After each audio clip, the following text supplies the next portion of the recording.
না না আপনি বলেন, বলেন বলেন। না না আরে বলেন না আপনি। বসে শুনি, শোনার জন্য সুন্দর দরকার। না না বলেন আপনি, ফর্মালিটি আপনাদের শেষ করেন তারপরে আমি বলবো। আপনি বলেন বলেন। না না না ফর্মালিটি শেষ করেন। না না না বলেন না, আমি তো চলে যাব এখন। আপনি বলেন, বলুন, আমি চলে গেলে তো উঠা যাবে লোক। আপনি বলেন, আমি শুনবো, ওয়াজ শুনতে আসছি। আরে ভাই আপনি বলেন না, আমি যেটা আমি চলে যাব এখন, আমি চলে যাব।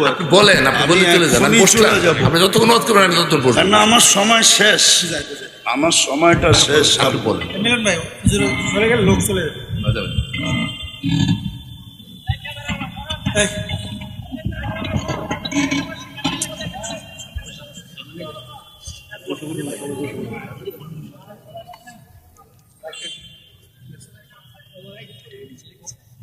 আমি শেষ জায়গায় চলে আসছি, এখনই শেষ করে দিব। তো যেটা আপনাকে বুঝাইতেছিলাম, যে ইচ্ছা স্বাধীনতা দিছেন বিদায় যেমন খুশি তেমন চলতে পারি। ইচ্ছা স্বাধীনতা যদি না দিতেন তো যেমন খুশি তেমন চলতে পারতাম না।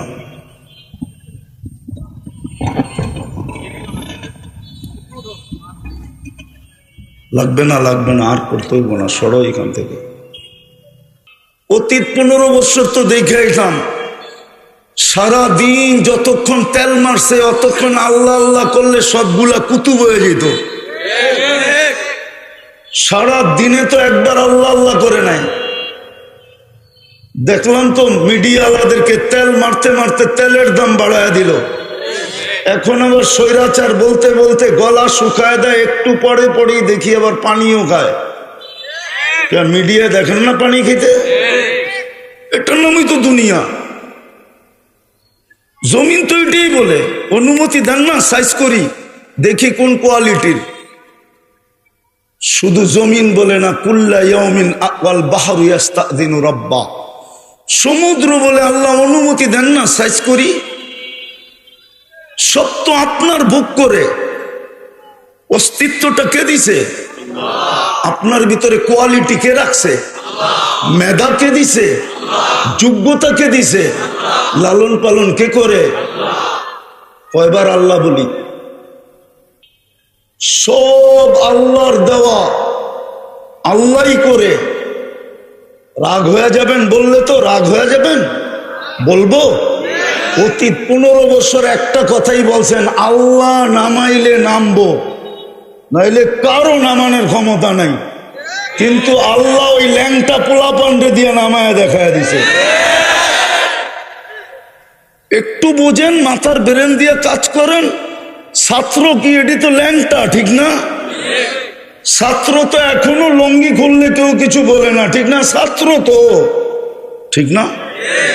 ল্যাংটা পোলা পানি তো নামায় দেখায় দিছে, ঠিক না? না আমরা নামাইছি? আপনারা ওই ল্যাংটা পোলা পানগুলা দিয়ে নামাইছে আল্লাহ। তারপরে যদি হুশ না আসে আর কবে আসবে? চলে যাব। আউযুবিল্লাহি মিনাশ শাইতানির রাজিম, বিসমিল্লাহির রহমানির রহিম। ওনাকে খুশি করার জন্য কোনো কথা বলার মানসিকতার লোক আমি না। আমরা যেহেতু একটা পর্যায়ে অবস্থান করি, সঙ্গত কারণে বহু জায়গায় আমাদের প্রধান অতিথি করে, কিন্তু এই ওয়াজ মাহফিলের যে বৈশিষ্ট্য চারিত্রিক, এইখানকার যে কর্মকাণ্ড, যেই উদ্দেশ্যে এটা করা হয়, সেই ব্যাপারে আমরা একেবারে অজ্ঞ। তাও সামাজিকতার আনুষ্ঠানিকতার খাতিরে আমাদের আসতে হয়। আমি এই বছর ওয়াজের সংখ্যা অনেক বেশি, এটা আপনারা জানেন। অনেক জায়গায় গিয়েছি, আবারও বলছি, আমি খুশি করার জন্য নয়। আমি অনেক জায়গায় ওয়াজ শুনেছি। আজকের ওয়াজটা আমি যতগুলো ওয়াজ শুনেছি এবং যে প্রধান অতিথি হিসেবে অন্তত 20-30টা ওয়াজে গিয়েছি, আমি একের মন থেকে বলছি যে আজকের ওয়াজটার মতো এত উত্তম ওয়াজ আমি আর কোনো জায়গায় শুনি নাই। একেবারে উত্তম, এবং আমি এটা পবিত্র মনে বলতেছি, অজু অবস্থায় বলতেছি। ওনার কাছ থেকে যতটুকু শুনলাম, আমি বহুত ওয়াজ শুনেছি, চিৎকার পাৎকার, হই হুল্লোড়, মানে একেবারে কেরাতের টান, এরপরে গল্প গুজব, অনেক কিছু আমি শুনেছি। কিন্তু আজকের এই বৎসরের মধ্যে সর্বশ্রেষ্ঠ বয়ান আমি যতটুকু শুনলাম, আমার জীবনে এই বৎসরে সবচেয়ে ভালো ওয়াজ আমি ওনার কাছ থেকে শুনলাম। এটা অনেকে আবারও বলছি, আমি তৃতীয়বারের মতো, যে খুশি করার জন্য আমি কোনো কথা বলি না এই জায়গায় বসে। কারণ সামাজিক রাজনৈতিক সমসাময়িক প্রেক্ষাপট কোরআন এবং হাদিসের আলোকে বাস্তব ধর্মী আলোচনা খুব কম শুনি। যেহেতু অনেক ওয়াজে যাই, শুনি, বসি, কিন্তু আজকে উনি প্রথম বলছিলেন যে আপনি কথা বলেন। আমি হয়তো কথা বললে আমি চলে যেতাম ওনার কাছ থেকে বিদায় নিয়ে, কিন্তু আমি বারবার বললাম যে আপনি বলেন, কারণ আমার একটা ধারণা ছিল যে ওনার 2-4টা কথা আমি শুনবো। আমি মানুষের কাছ থেকে যা শুনেছি সেটা তো আমি মানুষের মুখে মুখে শুনেছি, কিন্তু ওনার কাছ থেকে ওয়াজ আমি শুনিনি। তো আমি ওনাকে মাইকটা কয়েকবার দিয়েছি, এখানে আপনারা দেখেছেন।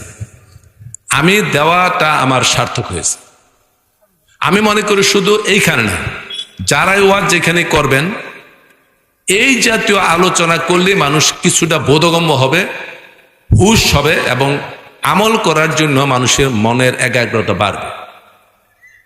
ওয়াজের বৈশিষ্ট্য অনেক, আর ওনাদের মতো আলেমদের সামনে রেখে সময় নষ্ট করা, কথা বলা, এটা আসলে আদবেরও খেলাফ হয় এবং অনভিজ্ঞতার বহিঃপ্রকাশ হয়। এই ওয়াজটা শুরু হয় এই ভারতীয় সাবকন্টিনেন্টে 1906 সনে, এবং হজরত আলী তসনা নামে একজন হাক্কানি আলেম ছিলেন। উনিকে বলা হয় প্রবর্তক। প্রথম এই মজলিসে জলসা আকারে যে ওয়াজ করা হয়, এটা আসাম এবং সিলেটে প্রথম শুরু হয়। এর বিস্তৃতি ঘটতে ঘটতে এখানে আসে। আজকে মেঘডুবিতে যে ওয়াজের মধ্যে যারা কথা বলেছেন সবার কথা শোনার সৌভাগ্য হয় নাই।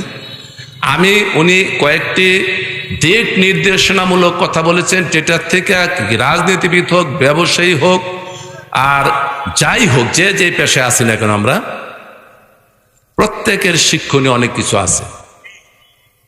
একটা কথা বলে শেষ করব, এটা রাজনীতি না, এটা ধর্মের সাথে সম্পৃক্ত। সেটা হলো এই, উনি বারবার বলেছেন যে তোমাকে স্বাধীনতা দিয়েছি, কিন্তু স্বাধীনতা তোমায় উন্মুক্তভাবে দেওয়া হয় না, যে কোনো সময় পাকড়াও করার ক্ষমতা আল্লাহ রাব্বুল আলামিন রেখেছে। এই জন্য মানুষকে যখন কথা বলতে হয়, আচরণ করতে হয়, যে যে পদেই থাকি না কেন আমরা, তাদেরকে অত্যন্ত মার্জিত সীমার মধ্যে কথা বলা দরকার। এইখানে অনেকে আছেন, হুজুর আছেন, আমাদের মধ্যে ভুল বুঝাবুঝি আছে না, ভাই ভাইয়ের মধ্যে বিরোধ হয় না, মনোমালিন্য আছে না, রাগ করে কথা বলেন এমন লোক আছে কিনা? কিন্তু যদি শোনেন যে মেঘডুবিতে অমুক লোক হাসপাতাল অথবা বাসায় অত্যন্ত রোগাগ্রস্ত হইয়া শয্যাশায়িত মরে মর অবস্থা, এরকম অবস্থা আছে, আপনার চরম শত্রু হলে শুনলে কি বলবেন মুসলমান হিসেবে? আল্লাহ ওনাকে সুস্থ করে দিক, এই কথা বলবেন না? নাকি খারাপ কথা বলবেন? এই জমিনে নির্বাচিত বাংলাদেশের প্রধানমন্ত্রী, সাবেক নির্বাচিত প্রধানমন্ত্রীকে বলেছে, মরি মরি শুনি তো, মরে তো না। 70 বছর 77 বছর বয়স হলো, আর কত? হায়াত কি মালিক আপনি? সুস্থতার মালিক আপনি?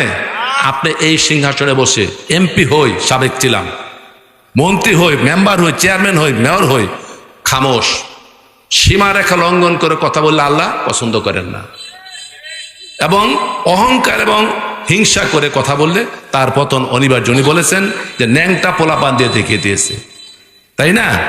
তো আল্লাহ বলে আমা করুল্লাহ আল্লাহ খায়রুল মাকিরিন। আল্লাহ বলেছে তোমরা চক্রান্ত করো, আমার চেয়ে কৌশলী কে? আমার চেয়ে কৌশলী আর তোমরা কেউ না। কাজে জমিন আমার, আসমান আমার, দুনিয়া আমার, আমি যা ইচ্ছা তা করতে পারি, সেই করার মালিক আল্লাহ রাব্বুল আলামিন। অত ইজ্জু মান্তাসা, অত জিল্লু মান্তাসা বিয়াদিকাল খায়ের, ইন্নাকা আলা কুল্লি শাইইন কাদির। আল্লাহ বলেছেন যে যাকে ইচ্ছা ইজ্জত দেয়, যার কাছ থেকে রাজত্ব ছিনিয়ে এনে বেইজ্জতি করি, আমি সর্বশক্তিমান। এই নিদর্শন বাংলাদেশে হয়েছে। আমরা আপনারা যেন সেইভাবে হুশ করে চলি, আমল করি, ইজ্জতের সাথে, ইমানের সাথে, বন্ধুত্বের সাথে, মিল মহব্বতের সাথে যাতে দুনিয়া থেকে যেতে পারি, এই জন্য আমার জন্য দোয়া করবেন, আমি আপনাদের জন্য দোয়া করি। এবং বিশেষ করে আপনাকে আমি অন্তরের অন্তঃস্থল থেকে কৃতজ্ঞতা, অভিজ্ঞতা জানাচ্ছি, অভিনন্দন জানাচ্ছি। এই জন্য আমি আবারও বলছি, আজকের ওয়াজ আমার কাছে ভালো লেগেছে, অন্য যে কোনো ওয়াজ। আসসালামু আলাইকুম ওয়া রাহমাতুল্লাহি।